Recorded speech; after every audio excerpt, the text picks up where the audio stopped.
Okay, so you've done the protocol before, you did homeopathic, you've also done slimgenics, you've pretty much done everything that you can think of. Yeah. Yeah. Anything and everything, anything, even stuff from TV, infomercials, stuff like that? Oh, God, yeah, I'm the biggest sucker. Well, I mean, it's not even about being... That's what I was just about to say. It's understandable. I'm like, by the end of the infomercial, I'm like, how have I lived my life without this product? Whoops.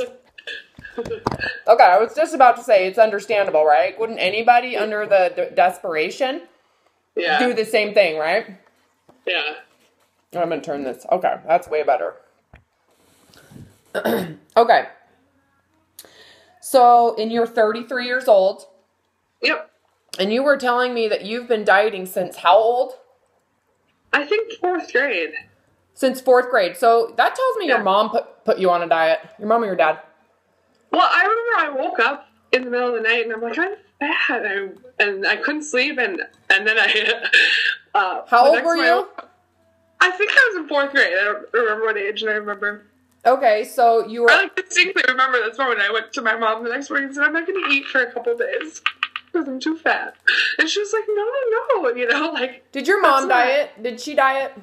Oh, yeah, for sure. Okay, did you have friends whose parents dieted? Did you have I'm sure.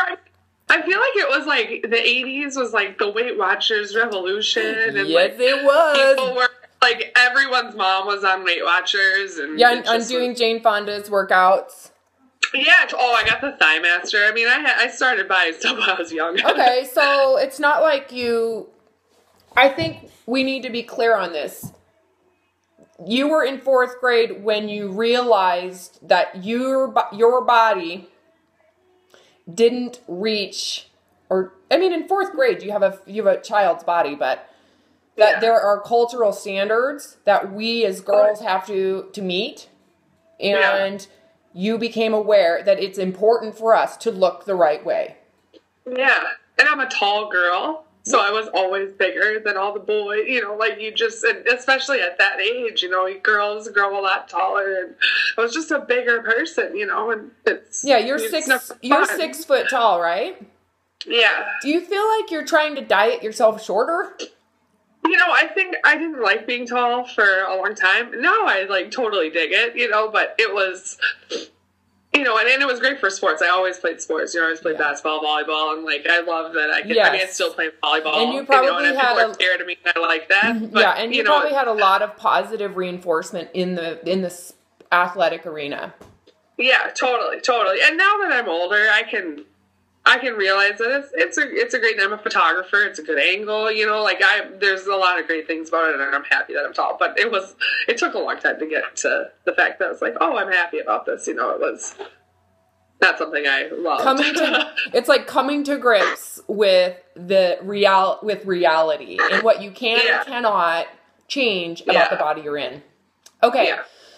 Okay. So one of the first things right before I started videotaping, we were talking and I was like, oh my God, I got to get this on camera. Right. You, basically opened up with, I've been dieting since 4th grade. And I looked at you and I said, oh, you know what that means, right? I said, that means you're closet eating. And you were like, yes. But your first thing was to go into, I've been dieting. So therefore you were saying, and tell me if I'm wrong, the first thing you said was, well, I've been dieting since 4th grade, so I think I got physical problems. Right? You're sensitive. You lose very... Something wrong with my body? Or that's why I'm not losing weight? Yeah, you were saying I lose very slowly and then I easily gain it back, right? Yeah, yep. Okay, and then I said, oh, wait, that's because you're closet eating. Yeah. Do you remember that when you were saying, I feel like I'm sensitive to gain, there must be something hormonally wrong? Yeah. Did you... Yeah. When I said, oh yeah, but you're closet eating. Yeah. Did that not feel exposing to you? No, I mean, yeah, totally. Okay. Yeah. Because for some reason, it's like we don't ever consciously accept our own, what's going on behind the scenes. And then you said, yes, and I'm home and I'm living alone now and it's not good. That's very dangerous because it's like living in a closet. Yeah. Of secrecy and freedom in that secrecy. No one's going to know. Okay, so how old do you feel? I mean, there's different aspects, you know? I'm speaking to the moment you're feeling in your closet. The hiding and the secrecy. How old does that feel? That feels like 4th grade, right? That feels like very young. Am I? Yeah. There's a very young child in that sense of hiding and secrecy. Yeah. Think about it. I guess I don't know. Well, think about it. When you said it's not good. I live by myself. I can't have food in my house. But then I'll go to the gas station and eat gas station pastries, right? Yeah. You know, that's what I did. Yeah, gas stations are the worst. I'm like, thank God for pay at the pump, because you don't have to go in, you know? So I'm like, oh, I'll just grab this since I'm in here. Yeah, gas station pastries are just like that's hell, man. That's like straight from Satan's fiery furnace of deliciousness. Totally. I mean, that stuff has shelf life for like 50 years. Anyways, I need you to go into that, because those are the moments that, you know, it's like, you're battling this desire to lose weight, this desire to change the body that you're in, a desire to fix it, right? There's this obsession over fixing the body that you have, but at the same time, there are very powerful moments that you are loving and accepting fat gain. Yeah. Well, by my actions, right? Well, no, your actions are a consequence of your desires. There's a desire for food, for freedom, for nurture, for that lack of guilt and shame, for that privacy, that hiding. What does the hiding provide you? It provides you freedom without shame and guilt, because you're hiding it. No one needs to know. It is a private thing between you and your body that doesn't have someone looking over it. Yeah. Yeah. Okay? What you're getting at that moment, you know, and you're acknowledging that creates weight gain. So you are accepting of that weight gain. I need you to look at the two parts. There is this hatred and shame and desperation and vulnerability with the body you have. Yeah. But there is an even further powerful moments of secrecy where you are full well accepting and acknowledging that you're okay with fat gain, because there's the need for freedom for you with food. Yeah. Yeah. Yeah, so with those two on very polar opposites, so there's a lot of extremism on either side. Wouldn't you agree? There's more extremism in your need for freedom with food than there is your need for weight loss. Even though the need for weight loss creates what's between your need for food, for freedom without shame and guilt with food, and your desire and desperation to lose weight. What's in the center? What's the majority of the time? It's called dieting. Oh, yeah. It's a massive amount of focus, obsession, stringency, work, defensive-ness, research. Think about how much work goes between the emotional desperation to lose weight and the even more desperate need to have freedom with food. Which then allows for weight gain. And it is okay with weight gain at those moments. Yeah. Yeah, that's totally it. I mean, it's I deprive myself and then I feel like... So how much deprivation is in the center? Control, rigidity, isolation, lack of freedom, very little grace. There's a very little grace in the center, which is the majority of the time. Yeah. Where does that center of dieting and desperation and micromanagement and insanity, the majority of that insanity, is there because of what? The diet, the body, you got to lose weight part, right? If you didn't need to lose weight, right? If there was no desperation to change your body, would there be a massive center of rigidity and control and desperate need for restrictions. No. Okay. So if you take away the center, what happens to your feelings of justification, rationalizations, and hiding with food? What happens? If there's no diet, if there's no restrictions, if there's no controls, what happens to this euphoria that you're getting in isolation and freedom from guilt? The freedom from guilt. Remember that very powerful moment with food where you just want freedom from shame and guilt with food? Would that even exist without this massive amount of dieting? No. No. Okay, so I'm going to go through this again. Okay. There is this very intense, I'd like to say it's like lightning bolt. It's fast and intense desire to lose weight. There is this deep-rooted, it's not wide, it's just deep-rooted desperation, and it's just a neediness. It's like a desire. It's just desire to lose weight. There's this feeling about being thin that you feel would change your life.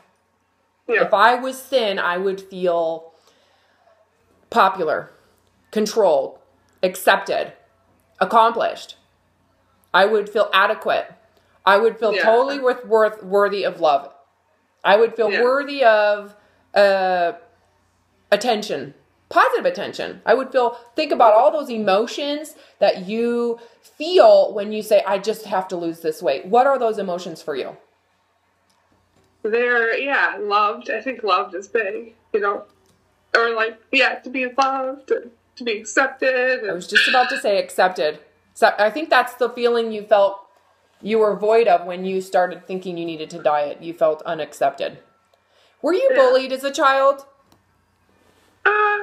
Did you feel like people didn't invite you to parties or excluded you? Were you excluded in any way? No, I've always been very... Go back to 4th grade. I need you to go back to how you felt. It's my brother. He was the one that bullied me. He told me I was fat all the time, He told me he hated me. And I was horrible, he was just kind of a mean person. He still is. I don't talk to him anymore. Do you think that he was abused? Do you think he was abused? I don't know what his problem was. We've tried. I'm being very honest because I've looked at this a lot. My parents are lovely. Yeah. They're wonderful people, you know? Okay. I don't know if something happened to him. Well, let's just make an assumption because there's got to be a way for you. So if your brother, who is part of your family, right? He's part of the security of the home. That's a really important relationship. It's still affecting you today. Yeah. He obviously felt threatened by you. He obviously felt insecure with you. Why else would just... We can assume that something happened for him that changed his view of his relationship with you to where you became the enemy. Yeah. Is he older than you? Yep. Okay. Well, do you think maybe he felt like you took away his attention from... Totally. And I was very sick as a kid, and so... You were sick as a child? Yeah. And so I'm sure my mom's attention was on me. Yeah, and he probably felt threatened by you. And the other thing, he might have convinced himself that he thought that you intentionally wanted more attention. Like you love taking attention away from him. Like that's what you loved, is taking attention from him. It wasn't necessarily the truth, but that's probably, and he believed those thoughts. Now, if you could put your mind into that, can you see why he would want to bully you? Yeah. Because he feels like you specifically are intentionally wanting to take away love that makes him feel good about himself. Yeah. And if he still thinks that way, he's going to continue to treat you that way. Yeah. So he's resentful. Do you think he resented you as a child? Oh, yeah. Okay. Yeah. Okay, so all I'm trying to get you to do is to go, okay, well, if obviously he has beliefs about you that justify his behavior with you. He has a belief that he believes. He thinks it's true. There's truth to his belief. Is taking attention from him. It wasn't necessarily the truth, but that's probably, and he believed those thoughts. Now, if you could put your mind into that, can you see why he would want to bully you? Yeah. Because he feels like you specifically are intentionally wanting to take away love that makes him feel good about himself. Yeah. And if he still thinks that way, he's going to continue to treat you that way. Yeah.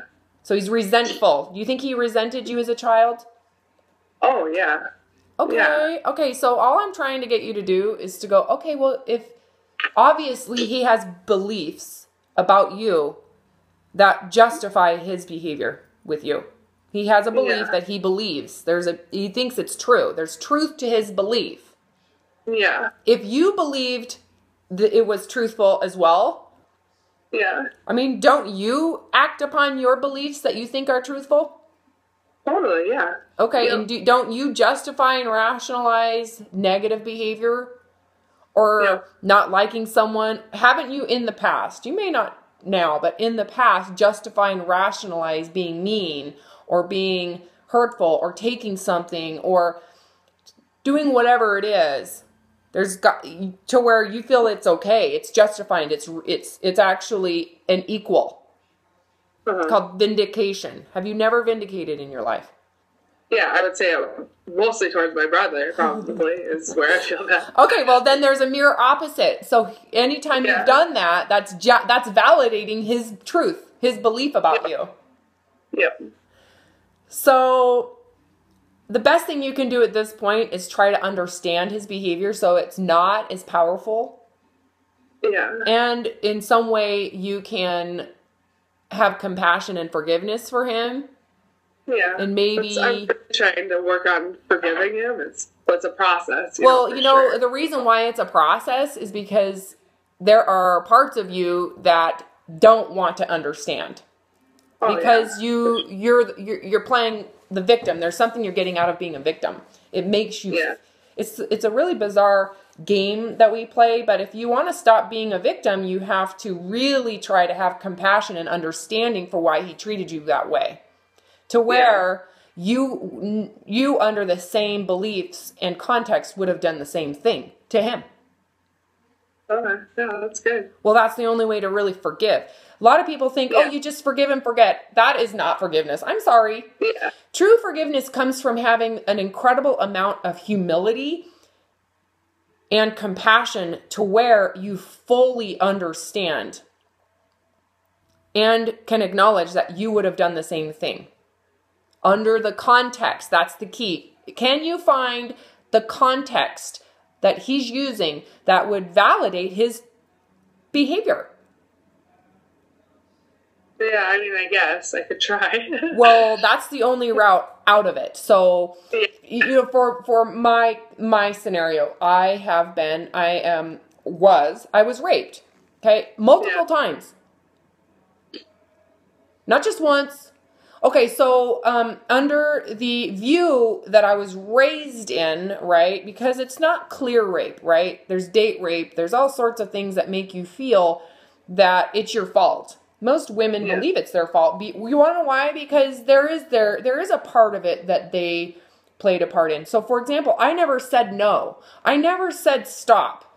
But the reason why I didn't say no and stop is because I was afraid of rejection and abandonment. I was seeking love from these people to an extent to where I was passive about things I didn't want to do.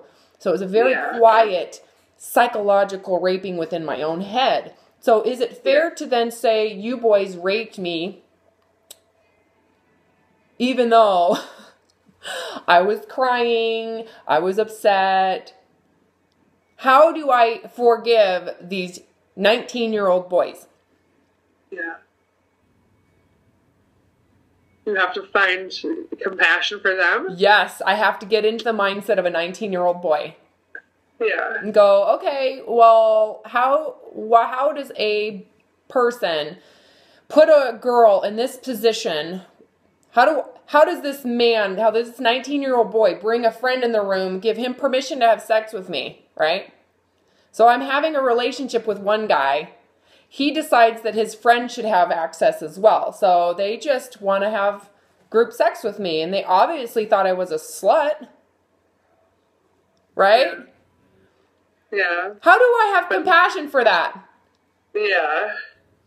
Think about it. You have to. You got to be able to say, well, think about how much ego was going. Think about how much ego and worth those boys were getting from the access to have sex with girls and this wanting to be able to say they had sex with this girl at the same time. How much of that goes on? Is my son immune to that? Yeah, no. Thank you. It's not. Think about a 19-year-old asshole who really thinks that it's totally cool. They made assumptions about me. They thought I was a slut. They thought that's what I was about, right? And you know what? Yeah. I can see why. Because I had no boundaries because I was raised in isolation. They made assumptions. There's all sorts of backstories. But for me to really forgive them, I actually had to go into the mind of a 19-year-old boy who is really seeking a sense of worth from their sexual ability and wanting to tell people and wanting to have friends around, right? Is that forgivable? I mean, you have to for you. Oh, no, I'm not asking you for me. I'm saying is for the person. Is it forgivable for that kid, for those boys? Is that forgivable? If it's not, then they're defined by it as adults. Yeah, then it is, yeah. Well, think about that. Is it not forgivable? Is it not understandable? Yeah. Is that ego and is it not forgivable? Well, it is, right? Because it's a sign of just being naive and stupid and selfish. And don't we all go through stages of that? Yeah. Do you not think that they have regret? Or when they get older, I know these people. They're here in Boise. And they have children. Girls. Yeah. Don't you think that they've progressed emotionally? If they could go back, would they do it again? You'd hope not. Well, what do you think?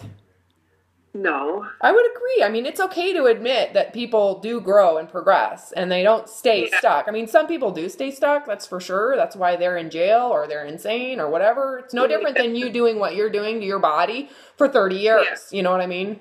Yeah. Yeah. My whole point is that, okay, you know how I forgave them, so I'm no longer a victim of that?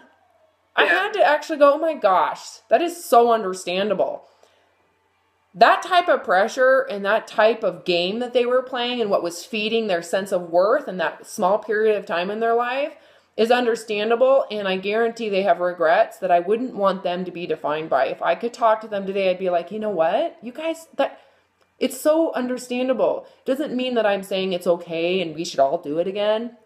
I'm just saying you don't have to be defined by that. I'm over it. I understand where you were coming from. And it wasn't about me. That was about you guys trying to feel better about yourself. And you just thought my vagina was the access to it.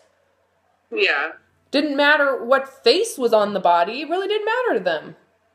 Yeah. So why would I define myself by their insecurity? Yeah.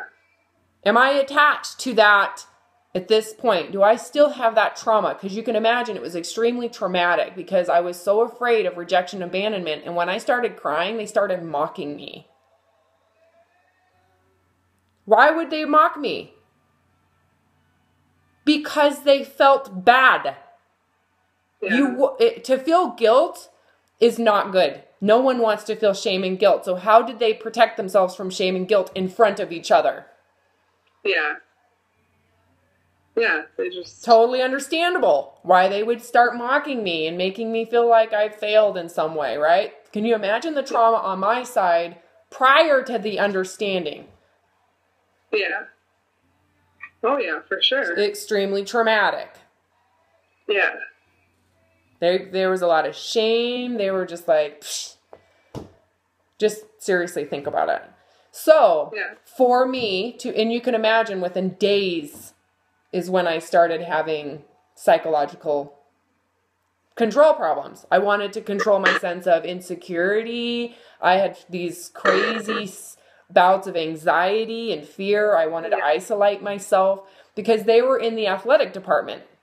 So I played volleyball and they were on a team, right? So we were going to the same study centers, so I saw them continually after the fact. Yeah. Yeah. So you can imagine, what do you think I went to feel better about myself? I'm going to go to school and I'm going to stop socializing, right? Yeah. This is predictable, right? I'm going to start, I want to lose some weight. I'm going to start, so I went into a very isolated state of control. I've got to fix so I can feel good about myself. So I'm going to isolate myself, and that was when I started to diet. Yeah. And from there, it didn't take more than a year and a half. It took maybe 18 months for me to be ready to kill myself for suicide. Okay, so the whole point of this is for you to look back, and it took me looking back and saying, oh my God, I totally forgive those guys.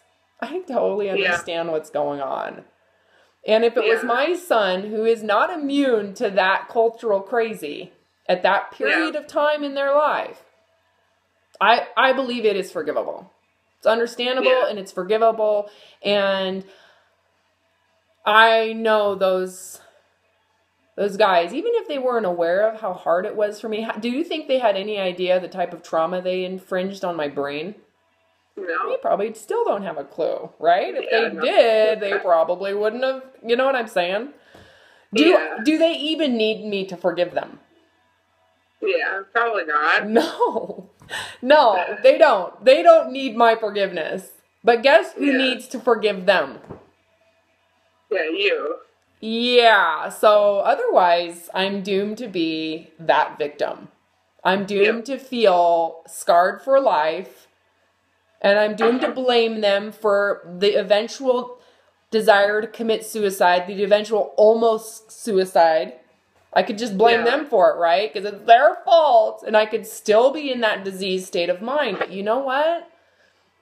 I knew for me to release myself from the trauma, I had to have a level of compassion and understanding to take away the fear of their rejection and abandonment. That trauma, right? Okay, so the whole point of this story is for you to say, okay, I experienced that on some level. You did. From your brother. Didn't have to be sexual, but it certainly was a form of rejection and abandonment. Judgment, disapproval, feeling threatened by you. Obviously, he felt that you were the biggest block and access for love and happiness in his life. Otherwise, he wouldn't be the way he is. Yeah. So, if you can't have compassion, you're not going to forgive him. Yeah. It's not going to happen.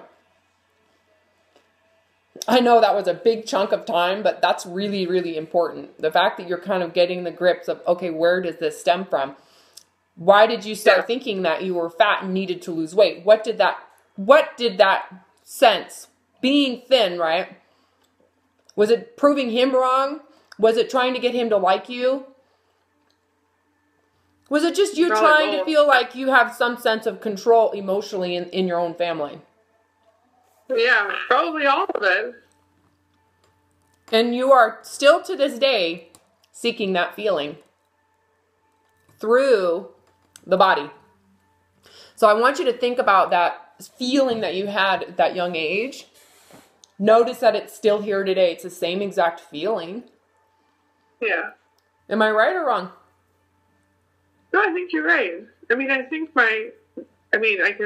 can trace it back. Like, I want to feel thin because if I'm thin, I'll feel accepted and I'll feel loved. And when did I not, why do I feel like I can't be accepted and loved like this, Well, because logically you and I could say right now that you are accepted and you are loved in relation to your parents.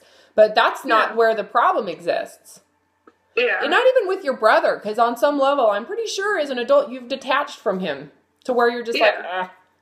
Yeah. Am I right? Yeah, totally. This issue is with you and your body. It's not with you and anybody else. It's now how you perceive yourself. You are dealing with self-acceptance. Yeah. So it is this emotion of security is in how you feel about yourself. I think so, yeah. I mean, I know that I've dealt with a lot of, like, self-hate issues and stuff like that, and, you know, you try to work through them, but I think this food thing is maybe just the way I don't know, have always gone to it, or it's a byproduct of the body image stuff. You wouldn't have this food thing if you didn't have a physical issue. If you didn't judge your body the way you do, you wouldn't go to food the way that you do. Yeah. It's true. So I want you to think about the standards you set for your body. You have a picture in your head, right, of what you think. There's a picture in your mind that represents self-acceptance. Self-acceptance. Yeah, I think so. Isn't that the Holy Grail? Yeah. If you could feel acceptable, that feeling of I've done it and I don't have to defend it and I don't have to keep on doing it. There's a level of acceptance. It's like when you accepted that you're 6 feet tall and that you're not going to get any shorter. Yeah. There's a moment of freedom. Yeah. Like I don't have to worry about it. I don't have to care what other people think. It's just the way it is. Yeah. So if someone else judges me or doesn't like it, then that's their loss. Whatever. Yeah. Do you remember getting there? Not specifically, but just as a process, I guess, you know, or just getting older, you just don't care anymore, you know. Well, you just come to realize that, well, isn't this the truth? And isn't that the truth? You're 6 foot tall. Is there anything you can do about that besides have bad posture? Slouch down as far as you can. Is there anything you can do about your height? Is there anything possible? No. So do you micromanage ways to be smaller? No. Do you focus on being smaller in terms of height? Not really, no. Why? But you want to know why, right? Because you've come to an acceptance of that. It doesn't make sense to judge something that you have accepted as the truth. Yeah. Okay. So let's talk about your weight. Do you know what the truth is of your body, what it's supposed to be? I'm talking about what is it supposed to be without manipulating it in a way that's extreme. If you were to, I don't know. Well, no, because it's not acceptable. Whatever it is, it's not good enough. Because you have to have something that is controlled. The control has to happen. So whether accepting your body and finding out what the truth of it is, if you stop manipulating your food and stop hiding food and stop dieting and started to live in balance. Yeah. Is anything acceptable? I mean, not really, because even when I've gotten thinner, it's not like it makes me happy, even though I think it will. No, everybody thinks it will. Everybody thinks, oh, when I lose the weight, I'll be happier. And then they lose the weight and they have to micromanage the weight. Like it can't go back because they think that they have to keep on trying to be happy. They're not willing to let go of this pursuit of happiness, even though they're consciously aware at this point that being thin does not equate to happiness. Yeah. Okay? The problem is if you don't have some level or an understanding of the truth, if you're not willing to just accept the truth, where are you living? You're living in fallacy.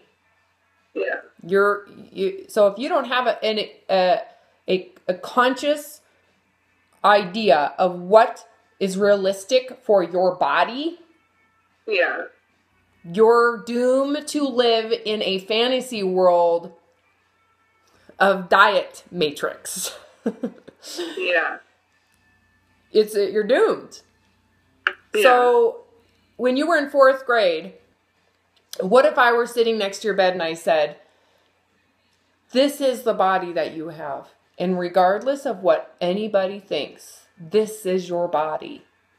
It is your access for being here. So whether you have blonde hair, red hair, black hair, brown skin, white skin, whether you have big thighs, whether you're tall, whatever your body is, it is going to be that. Yeah. And you need to love that because that's the truth. Let's find out what that is. And ultimately, what you're doing when you accept that is you can reject the popular beliefs. That's all we're dealing with is popular beliefs around what we're all supposed to look like. Like we're all supposed to look the same, right? Yeah. Like we're all not allowed to have the freedom to have differentiation in physical types. Yeah. So if you don't match the singular view of what a female body should look like, you're in trouble if you don't have an acceptance of the truth of your body. Because you'll constantly compare yourself to the ideal. Yeah. And that, my friend, is why you are still where you're at today. Yeah. Why you are hiding food, because you have so much judgment around how fat you have. The fat on your body. The height of your body. Yeah. The size of your thighs. Your waist size. The shape of your hips. Yeah. What, is there any, can we change your bone structure? No. Okay. So there's some acceptance you're going to have to make there. Can we change your metabolism? Can we change your hormones? Can we really do a lot to that? I mean, I'm talking in terms of, can we make a specific organ work better than another organ? Do we really have the intelligence to understand how to do that? No. No, the body does. We can kind of say, okay, we can assume these things about the body, and then we can see if the body is responding to it. Yeah. Really, there's no one intelligent enough to really know what they're doing. Yeah. Okay, so you kind of have to accept your menstrual cycle. Yeah. You see what I'm saying with this? You're going to, on some level, have to accept that when you're tired, you're tired. Your body's telling you you're tired. I don't know if I'm beating this to a pulp, but if you don't have a real good sense of the truth of your body, you're probably going to struggle with self-acceptance because you have no idea where the center is. So what you've done is you've continued to have a very strong, very obsessive understanding of what your ideal should be. Yeah. How long have you been focusing on your ideal? I mean, I think for forever. Well, or the idea of what ideal provides.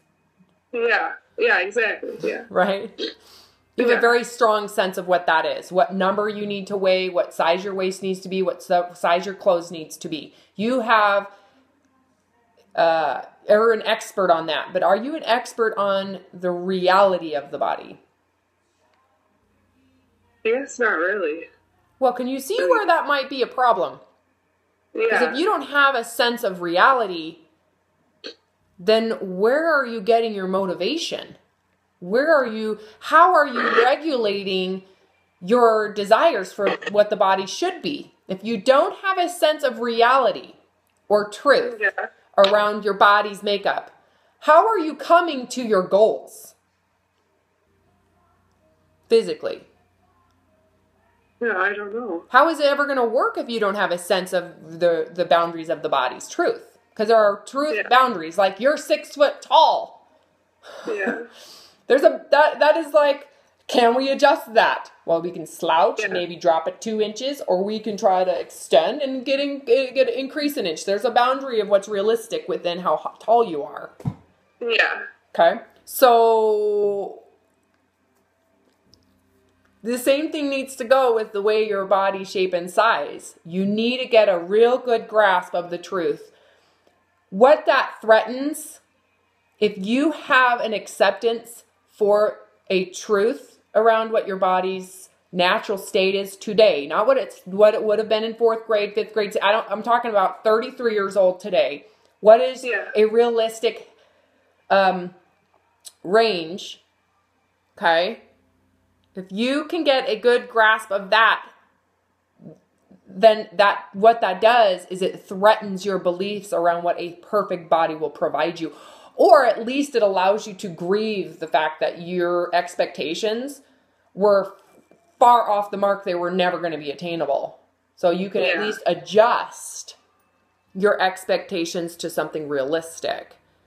Yeah. And what happens to your access then to feeling better about yourself in terms of having a body image disorder? Yeah. At least it's within reach. Yeah. At least you have a sense of attainability. So what happens to your sense of failure and inadequacy then? Well, I can actually reach the goal instead of, Yeah, so let's not, and at that point, to be honest with you, what it requires is that you full on have some level of acceptance for what you have right now. What you have right now is a consequence of how you've been eating, which is in relation to this belief system around you're not good enough, your body sucks, we have to fix it, let's use a micromanaged diet that's depriving. Then you feel bad about wanting foods liberally, you gotta hide and binge on them because then you're gonna start over later and you're gonna restrict them further because you feel like you're too vulnerable to them, blah, blah, blah. This life full of isolation, it's like being in jail. Yeah. Right? Yeah. Isn't that a good description of how you feel? I think so, yeah. I mean, I didn't think that until today, but yeah, it's just a constant battle. That's what it's felt like. Yeah, trying to get out of jail. You're in isolation, and you don't have any breathing room, but yet you put yourself there because you think if you stay there, you're going to earn you're going to force your body to be what it needs to be so that you feel adequate. And is your goal realistic?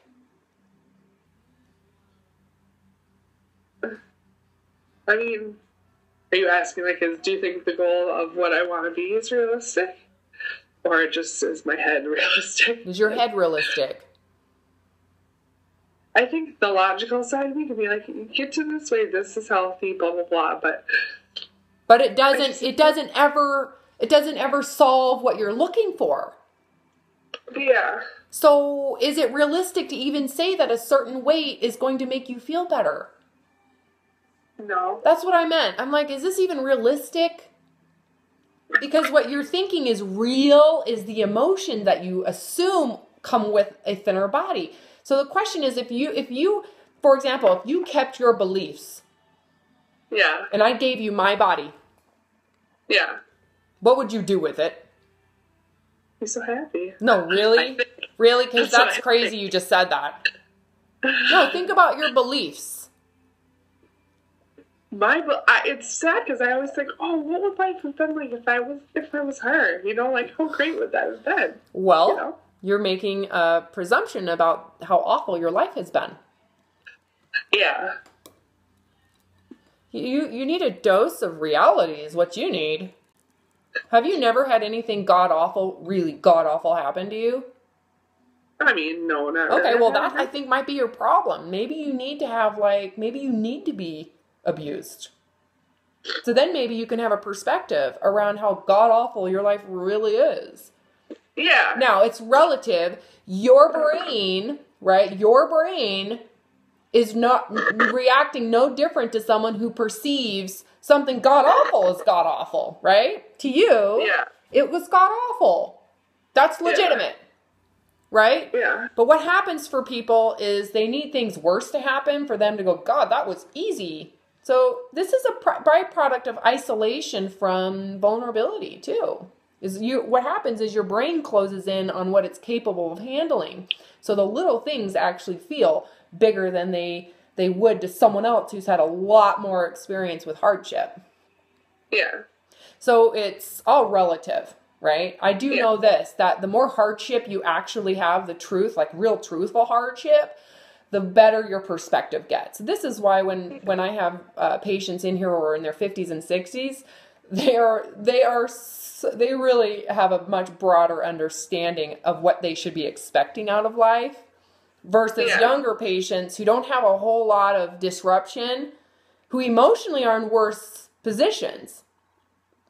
Psychologically, they're worse. They don't necessarily have the perspective to work themselves out of their own mental reactions, the negative reactions to life. They haven't had enough real problems. And that might be part of what's going on here.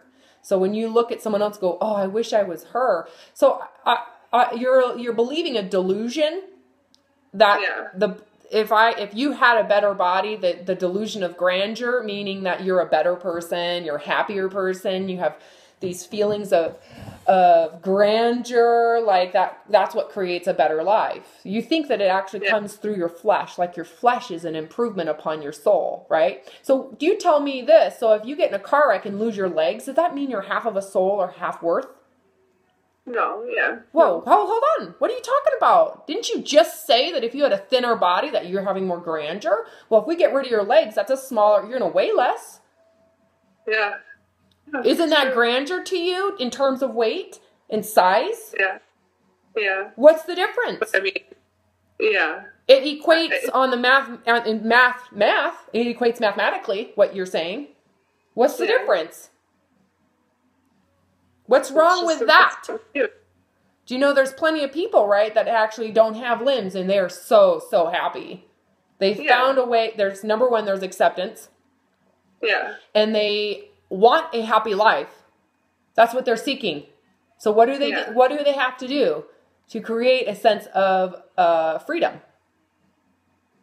To take away limitation, what do they have to do? To find happiness with who they are. Well, that's the start. They have to decide that I want happiness. That's the truth of my integrity. And I just have to readjust how I get that access. So if I used to run, I used to be a runner, but now I can't run because I don't have limbs, I'm going to find another way to feel like I have the freedom to have activity. You know, maybe they can get that sense of freedom through archery. Maybe they get that sense of freedom through playing an instrument because they still have the use of their arms and their mouth. Does that make sense? Yeah. So they seek happiness and they know there's multiple routes to it. It doesn't have to have a route that is no longer available to them. Okay? So when I say there's on some level, you're going to have the acceptance of your body and you're going to have to create an alternative route for you. Yeah. Okay. Because you are acting as if you're a quadriplegic. Like you have no access to life. You are completely limited. Right? You don't appreciate what you have. You don't see that. You're far more defined by some belief of grandeur about what being thin provides you. As if that's truthful, right? Even though you have proof, you have personal proof that losing weight does not take away those emotions, ever. They never have and they never will. Yeah. There's no grandeur to losing weight. There's none. Yeah. Am I speaking the truth or is that a lie? No, I mean, I think it's true. I mean, I think there's been, I'm trying to work on this, you know? That's why I'm here with you. So I want you to tell me, if I gave you my body, what would you do with it? You'd be so afraid of gaining weight that you would start isolating food and then you'd binge with my body. And then what would happen to this body? Yeah. You would do the same thing. It would start getting fat and then you'd start to isolate yourself. You'd be doing the same exact system because what you're doing is not about the body, it's about a belief. That belief system you will impose on any body you have. Okay, yeah. You understand that. There is a sense of that. Why would you impose a different belief on it? Because you believe your belief as if it is the be-all, end-all of beliefs of happiness, right? But what you're living in, it's like, okay, so what would happen if you actually decided that you really don't care anymore? You're going to leave that cult and you are going to let yourself the freedom to live and start all over again. And it's going to be free and unlimited. There is unlimited access to life. And you will never, ever again limit yourself based on the way the body looks. if it works, if it's functioning, you're going to find access to those feelings. You're going to be happy first. Okay? Yeah, that sounds awesome. Well, it's pretty simple. You just have to change your beliefs and your perspective. That's how brain chemistry works. If you have a belief system that creates a negative brain environment, you're doomed to have a narcotic and to need antidepressants. If you're not willing to change your beliefs, that is. If you are not willing to change your beliefs around your value and what life is about, you are doomed to have whatever consequence is in the brain. So if your beliefs are judgmental, if your beliefs are controlling, if your beliefs are happiness comes through a tiny route that doesn't give for much freedom or room for happiness, so what are you doomed then? You're doomed to be unhappy the majority of the time. And even though you got through that tiny little pinhole of happiness, you found out that it actually wasn't the route to happiness. Yeah. So what would happen if I were to give you the freedom to just ignore your body and love it and just say, this is my body? It's no different than someone who has to accept that they lost their limbs at war, that they were born without an arm, that they have a congenital disease that they always have to work around the rest of their life. Yeah. Okay, what's the difference between you and someone who has a severe peanut allergy that will die of anaphylactic reaction to peanuts? What's the difference? At some point, they have to accept the fact that they're not going to have peanuts. Yeah. And they have to decide that that's not a negative. That's just the way it is. Whatever. I won't have peanuts. I have other opportunities to enjoy food outside of peanuts. Yeah. Right? Yep. So, that would require that you have acceptance for this body. Yep. Think about what would happen if you just decided that what you have and the way you weigh right now is good enough. Like, if you don't lose another pound, that's fine. It's just, you're 240. Good enough. It's good. Yeah. I don't need to be anything other than 240. This is it. This is my 0 point. This is the truth of my body as it is today. And if it loses weight, I don't care. I don't care. I don't want to even know about it. What does that provide you? Sanity. Yes. What does that sanity provide you? Happiness. Do you need to hide food with that freedom? No. Do you need to hoard food? No. Do you need to be afraid of the gas station? No. Because you realize you have open access to those foods at any time you want. You know what? It's not ruining anything. It doesn't ruin anything. You don't have to be so judgmental about it. You can just not care. Yeah. If you don't care, do you binge? I don't think so. Then you're just not... Okay, say that again and say it louder. I'm going to repeat the question. If you don't care, do you binge? No. Thank you. Thank you. Binging equals severity in your caring. And you care so much that you feel bad and doomed and defined by your behavior. That's the only reason why you binge. Because you feel bad. Yeah. And there's a sense of failure and inadequacy. And no one wants to feel those things. So you know what you do? You get rid of all of the boundaries. Give yourself freedom for that period of time. There's a huge amount of euphoria. And then the only reason why you do that, the only reason, is because you think you will stop doing it later. There is an end point. Yeah. And what I'm saying is if you love your body in the state it is today and you don't have pressure to lose weight, there's no need for a diet. There's no need to constrict, right? To the severity. Yeah. So then you're left with what do you really want to do, right? So if you love your weight right now and you love your body right now and you're accepting it right now, the same way someone would if they had a real physical problem. Yeah. How would you really want to eat then? If you're not going to diet the rest of your life, what's the way you really want to be able to eat? Just normal. What does that mean? Tell me what that is. Tell me what normal means. How do normal people eat? I guess just eat to I mean, you just eat when you're hungry. You know, it doesn't have to fill things. It doesn't have do they have, is there shame and guilt every time they eat? Do they have to micromanage what's in the food? Do they even monitor what's in the food? To the same extent, you know, there is intelligence behind being nutritional, right? Just overall nutrients, but it works itself out, right? It doesn't have to be micromanaged because the body has its own abilities to produce nutrition. So you just need to use some basic intellect with food. But other than that, are you allowed to go to a restaurant and order what you want? Yeah. Isn't that what normal people do? Yeah. Okay, and do you need to eat all of it? No. Why? Because you just don't have to. There's no point. Because there's no deprivation tomorrow?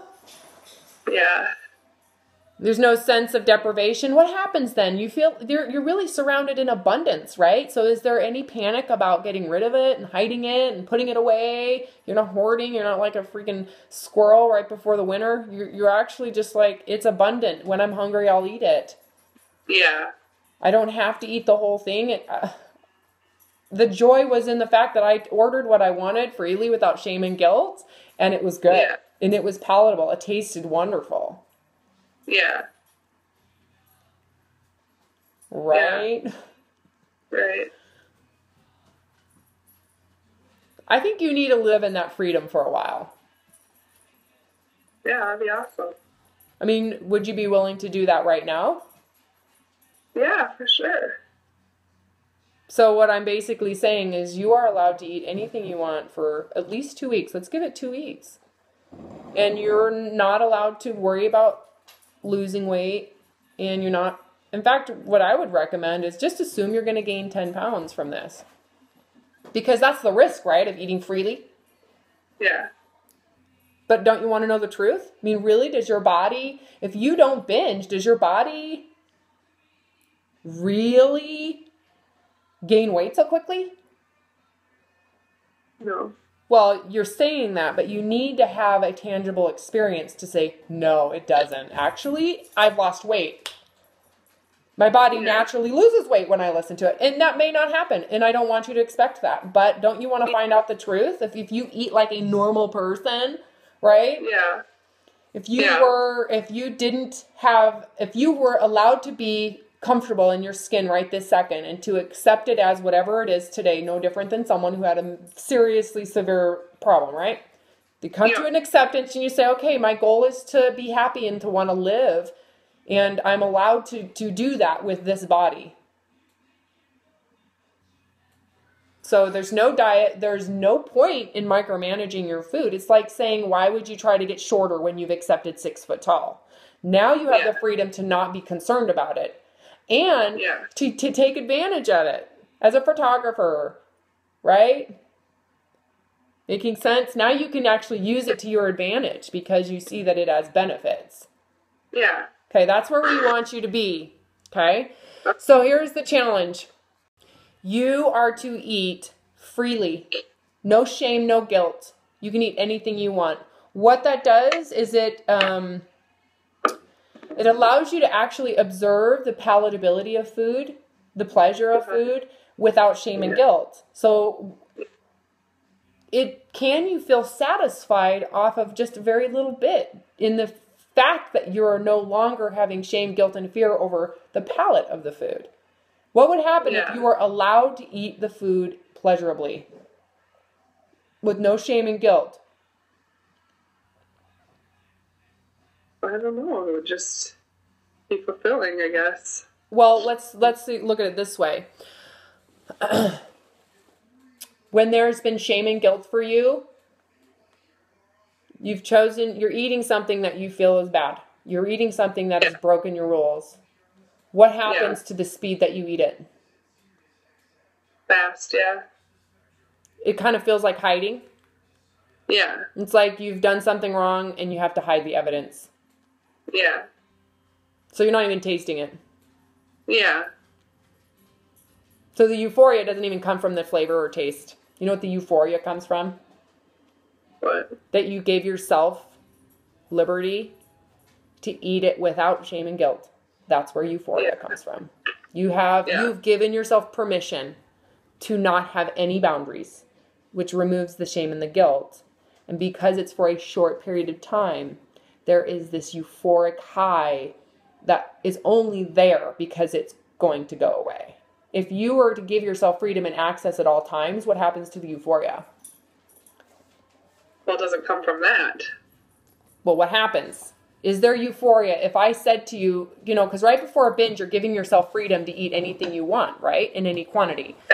I'm giving you that freedom right now. I'm actually saying I'm going to give you the same freedom that you're seeking when you binge. No shame and no guilt. You can have anything you want, and you are, at this point, there's no time frame. So I want you to savor each bite, okay? Right. And it's like, I want you to give yourself 2 full weeks of freedom from the shame and the guilt, similar to what you do when you're binging. But do you know where the difference is? The freedom is forever. Okay. What happens then? Tomorrow. What happens if I'm telling you that you get the freedom that you're seeking in a binge forever?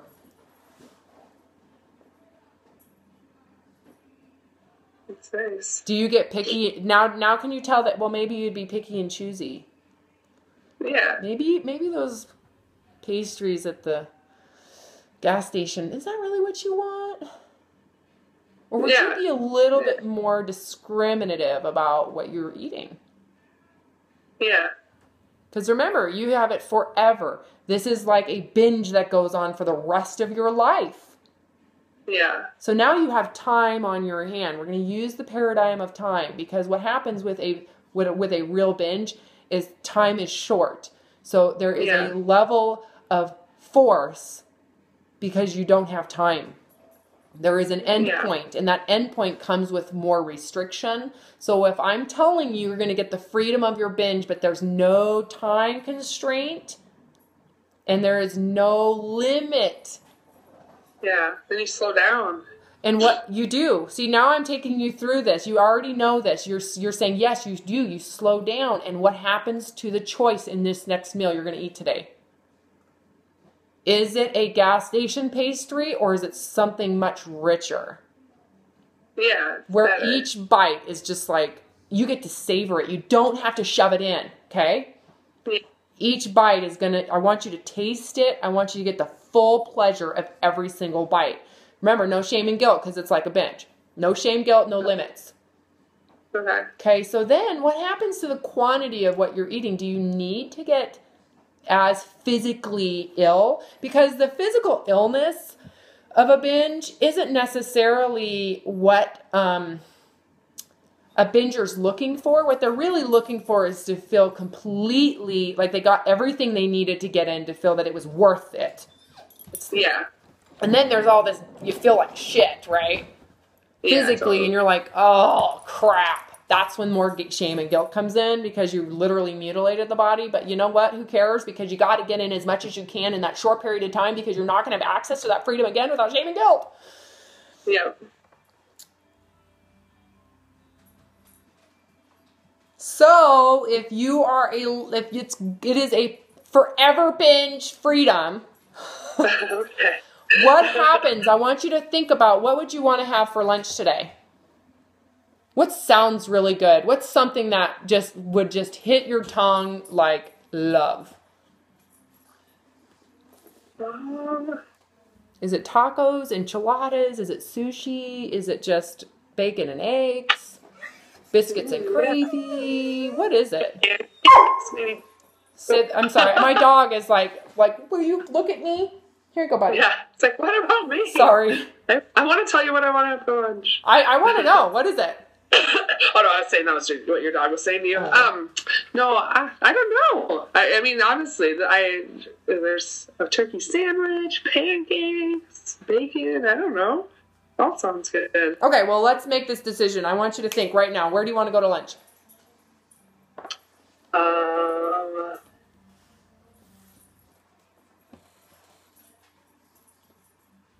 You want to...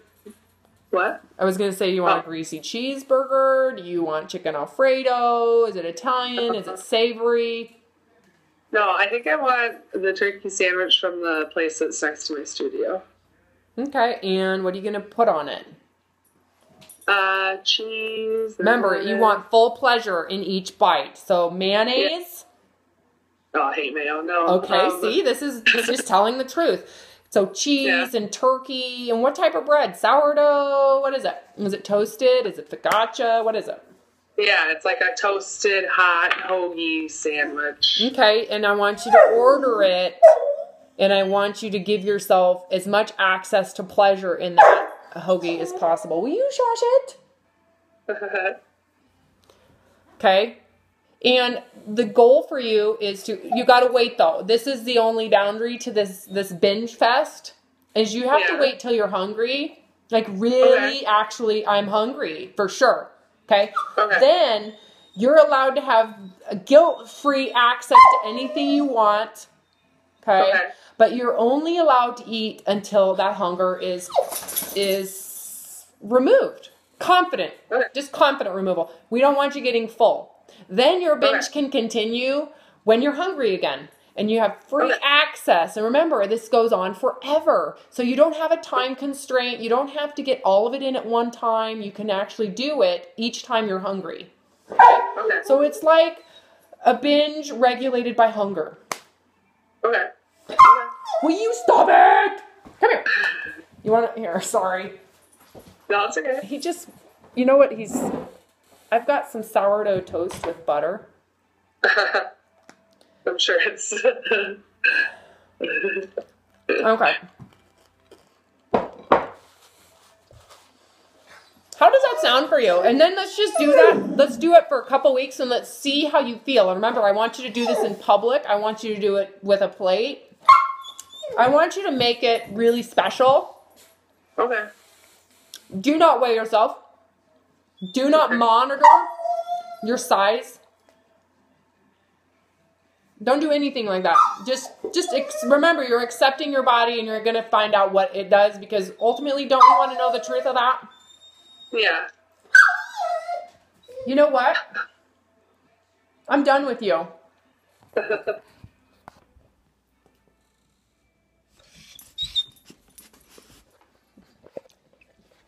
All right. I'm going to go ahead and close this. How do you feel about that practice? We want you to do this before your next round. We've got to get you to not be so desperate, and we need you to be more open-minded, and we need you to be more loving and accepting of whatever the body is that you have, so that your goals in mind and your scope of expectation around the body is will you stop it? No, I'm not going to give it to you. It's that it's realistic. You know what? No. I'm sorry. That's okay.